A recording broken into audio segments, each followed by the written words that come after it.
ওরে আজ তো রাত সবাই ছুটি গো। ভাত টাত খেয়ে এই ভর দুপুরে সেজে গুজে কোথায় যাওয়া হচ্ছে শুনি?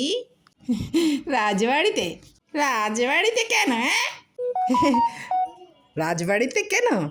হঠাৎ করে মহারাজের আবার দাবা খেলার শখ হয়েছে।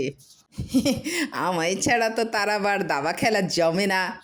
তবে যাচ্ছ যাও, তবে সন্ধ্যের মধ্যে ফিরে এসো। ঘরে আনাজপাতি বলতে কিচ্ছু নেই কিন্তু। সে ঠিক আছে ঠিক আছে, আসবার পথে হাট থেকে কিনে আনবো। এই ভালো মাছ বেলে এনো গো। মাছ? এই রাতের বেলা মাছ খাবে? এই রাতের বেলা মাছ খেলে কি এমন মহাভারত অশুদ্ধ হয়ে যাবে শুনি? এহ, এই হয়েছে আগে জ্বালা। যত বয়স হচ্ছে ততই যেন তোমার মাছ খাওয়ার প্রতি ঝোঁক বাড়ছে। অ অমন করে বলছো কেন? হ্যাঁ, দুজনেরই তো বয়স হচ্ছে বলো। কে কবে আছি, কে কবে নেই। ওহো, বুঝতে পেরেছি বুঝতে পেরেছি। আমি যদি ফট করে ওপরে চলে যাই তখন তো তোমার মাছ খাওয়া বন্ধ হয়ে যাবে, তাই এত মাছ খাওয়ার বায়না। বালাই ষাট, তুমি কেন আগে যাবে বলো? দরকার হলে ওপরওয়ালাকে বলে আমি আগে চলে যাব। হ্যাঁ, আর তা যদি না হয়, যদি আমি আগে চলে যাই, এহ, যেতে চাই বললেই কি যেতে দেব? এই দরকার হলে আমিও তোমার সঙ্গে যাব, এই বলে দিলুম। ও বাবা, একেবারে সহমরণ।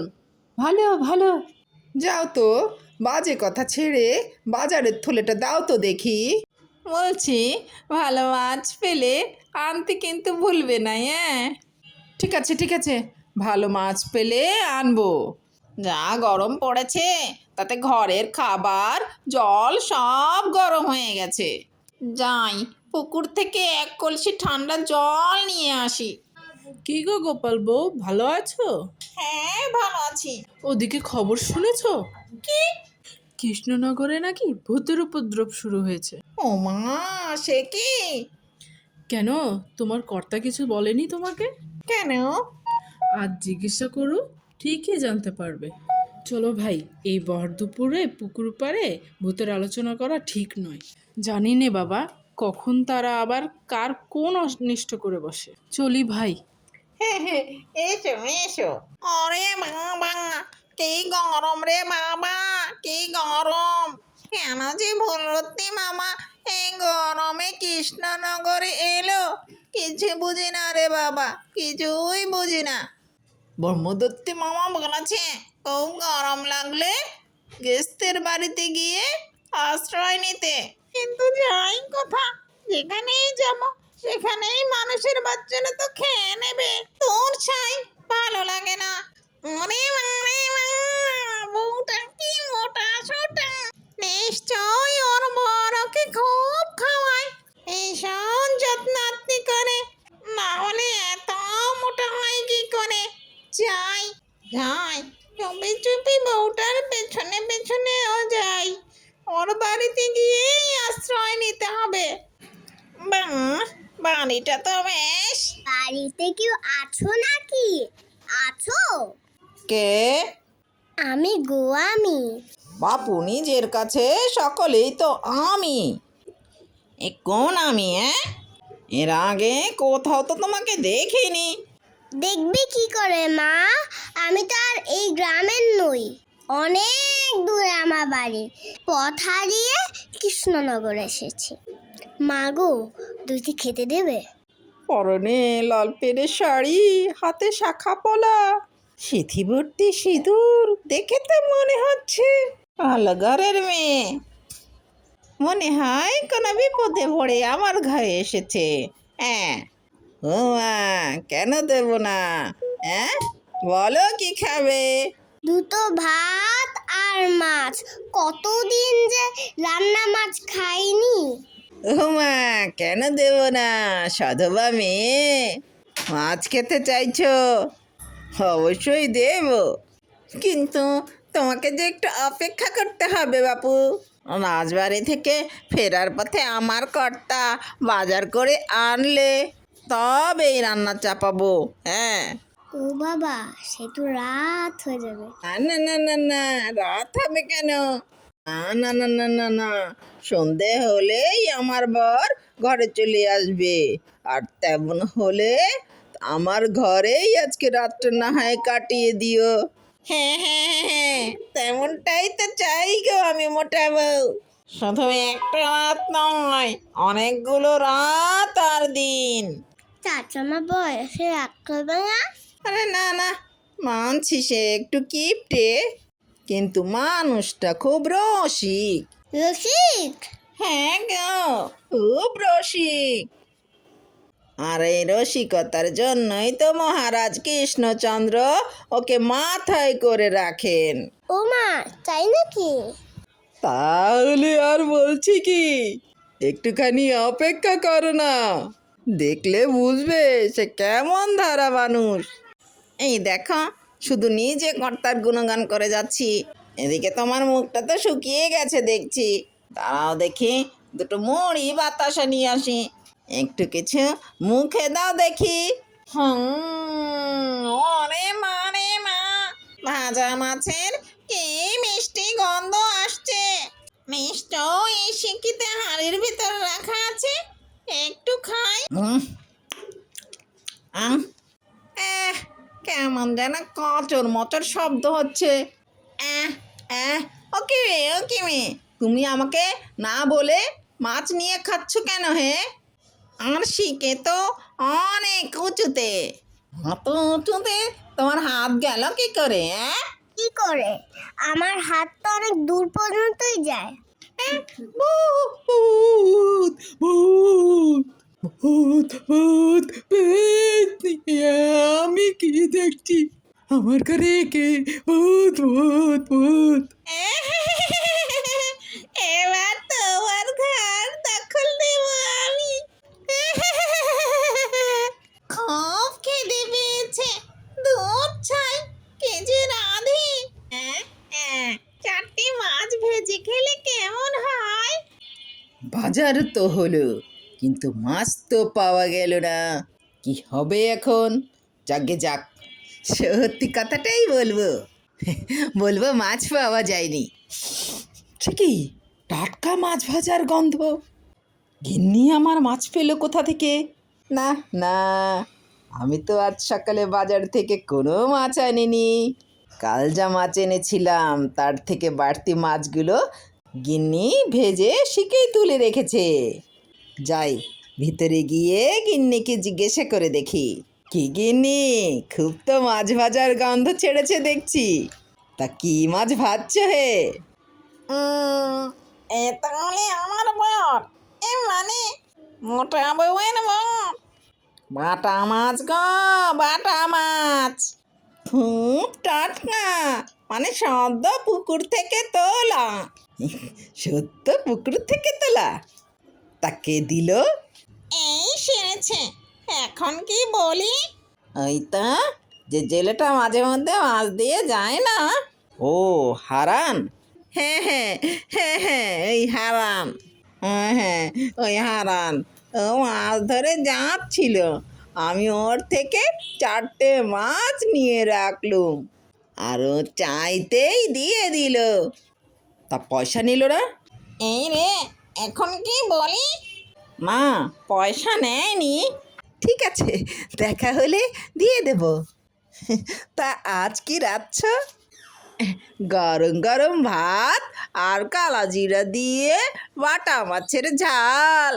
বাহ বাহ বাহ বাহ, সাটিয়ে খাবো আজ। বলছিলাম একটু মুড়ি রেখে দেই। না না, আজ আর কিছু খাবো না, মহারাজ না আজ অনেক কিছু খাইয়েছেন। যাক বাবা, বুঝতে পারেনি, আমাকে নিজের বই ভেবেছে। কি ব্যাপার, এরকম তো কখনো হয় না, রোজই তো আমার খাবার পরে গিন্নি খেতে বসে, আজ তো একসাথেই খেতে বসে গেল দেখছি। কি গপ গপ করে খাচ্ছে, বাপরে বাপ। এবার বাঁশ দি। দাও দাও দাও দাও। কি আশ্চর্য, বরাবর তো আমাকে বেশি দিয়ে নিজে কম করে নেয়। আজ তো দেখছি 3টে বাটা মাছই ওর পাতে। হারান, এই হারান, কালকে যে তোর বৌদিদিকে মাছ দিয়েছিলি তার দাম কত? কই না তো, বৌদিদিকে তো আমি মাছ দেইনি। তাহলে তাহলে তোর বৌদিদি যে বলল? বৌদিদি মনে হয় ভুল বলেছে। হ্যাঁ, গত কয়েকদিন তো সর্দি কাশির জন্য আমি মাছ ধরতেই পারিনি। কি আশ্চর্য! আচ্ছা আচ্ছা আচ্ছা আচ্ছা, তুই যা। কাল গিন্নির ওরম রাক্ষসের মতো খাওয়া, আজ হারানের মাছ না দেওয়ার কথা। না না না না, হিসেবে কেমন যেন গোলমেলে হয়ে যাচ্ছে। গোপাল দাদা, ও গোপাল দাদা, আমি জানতাম তুমি এই পথ দিয়ে বাড়ি যাবে। আমাদের পুকুরে জাল দিয়েছে। দিদি তো খুব চুনো মাছ পছন্দ করে, দিদির জন্য চুনো মাছ রেখে দিয়েছি, তুমি নিয়ে যাও। ওরে বাবা, চুনো মাছ! ও, তাহলে আজকে আর বাজার করতে হবে না। দাও, চুনো মাছগুলো নিয়ে বাড়িতে যাই। গিন্নি, গিন্নি, গিন্নি কোথায় গেলে গো? আরে এই দেখো গো, পুটির মা তোমার জন্য 1 থলে চুনো মাছ পাঠিয়েছে। পুটির মা? কে পুটির মা? এই দেখো, সকাল সকাল কি এরকম রসিকতা! পুটির মাকে তুমি চেনো না? এই রে, মুখ ফসকে একটা ভুল কথা বলে ফেললাম। ও, মনে পড়েছে, পুটির মা। তা আমার জন্য পুটির মা মাছ পাঠিয়েছে? আহা, কি ভালো মেয়ে! দাও দাও, মাছগুলো দাও। আচ্ছা, কাল থেকে গিন্নির ব্যবহার যেমন কেমন যেন খটোমটো লাগছে। প্রথমত হারানের কাছ থেকে মাছ কেনার কথা বলা, আর রাতে আমাকে না দিয়ে নিজেই গপ গপ করে খেয়ে ফেলা, আর তারপর সকালে পুটির মাকে না চেনা। আচ্ছা, ওকে ভুলে রোগে পেল না তো? উফ, যা গরমটা পড়েছে, বাপরে! কেমন যেন একটা কচর মচর শব্দ এসে আসছে না রান্নাঘর থেকে? রান্নাঘরে বিড়াল ঢুকে সব মাছ খেয়ে নিচ্ছে না তো? এই রে, ধরতে পারলে পাখার বাট দিয়ে এমন একটা ঘা দেব না। যাই, গিয়ে দেখি ধরতে পারি কিনা। এ ভগবান, এ আমি কি দেখছি! আমার যে গিন্নি মাছ খুঁটে 14 বার হাত ধোয়, সে কিনা না রাধা না ধোয়া কাঁচা মাছ কচকচ করে চিবিয়ে খাচ্ছে। না না না না না, মাথার গন্ডগোল। গরমে ঠিক মাথার গন্ডগোল হয়েছে। রাজবৈদ্য, রাজবৈদ্য! কী ব্যাপার গোপাল, এমন অসময়ে আমার বাড়িতে? বিপদ কি আর সময় ধরে আসে বৈদ্য মশাই? মানে? আমার গিন্নির মাথাটা মনে হয় একটু বেগড়বাড়ি করছে, বুঝলেন? তা এই বয়সী মাথার গন্ডগোল? তা কি উপসর্গ দেখা যাচ্ছে? তাহলে তো বড় চিন্তার কথা। আপনি আপনি আপনি এক্ষুনি একবার চলুন। তা তো যেতেই হবে। তুমি বরং একটু দাঁড়াও গোপাল, আমি ওষুধের বাক্সটা এক্ষুনি নিয়ে আসছি। না না, আমার কিচ্ছু হয়নি, ছেড়ে দাও আমায়, ছেড়ে দাও। আমি ওদের দেখাবো না, ছেড়ে দাও আমায়, ছেড়ে দাও। ঠিক আছে ঠিক আছে ঠিক আছে, মানছি তো কিছুই হয়নি তোমার। কিন্তু রাজবৈদ্য এত কষ্ট করে তোমায় দেখতে এসেছেন, একবার দেখিয়ে নিলে ক্ষতি কি? এসো মা, এসো, একবার বসো তো। একবার ওই হাতটা বাড়াও তো দেখি মা, নাড়িটা তো দেখতে হবে। এ কী করে সম্ভব? সুস্থ শরীর, অথচ একবার নাড়ি পাচ্ছি আর আরেকবার পাচ্ছি না। না না, এটা তো ঠিক মনে হচ্ছে না। একবার পাচ্ছি, আবার তো পাচ্ছি না। গোপাল, এদিকে একটু শোনো তো। আমার মনে হয় তোমার বউকে ভূতে ধরেছে। হ্যাঁ, ভূত নয়, ভূত নয়, পেত্নী ধরেছে। আমাকেই ওই পেত্নীকে তাড়াতে হবে। বুদ্ধিটা বাইর করতে হবে। পেয়েছি, পেয়েছি, একটা বুদ্ধি পেয়েছি। শুনেছি পেত্নীরা আগুনকে ভয় পায়, তাই আমাকে মরার অভিনয় করতে হবে। গোপাল বউ, গোপাল বউ, গোপাল না মারা গেছে। তার শেষ ইচ্ছার কথা আমাদের জানিয়ে গেছে, আর তার শেষ ইচ্ছা হলো তোমাকে সহমরণে যেতে হবে। আমার আর এই মুটকির শরীরে থেকে কাজ নেই। ওর শরীরে থাকলে তো সহমরণে যেতে হবে। আমিও মুটকির শরীরে থেকে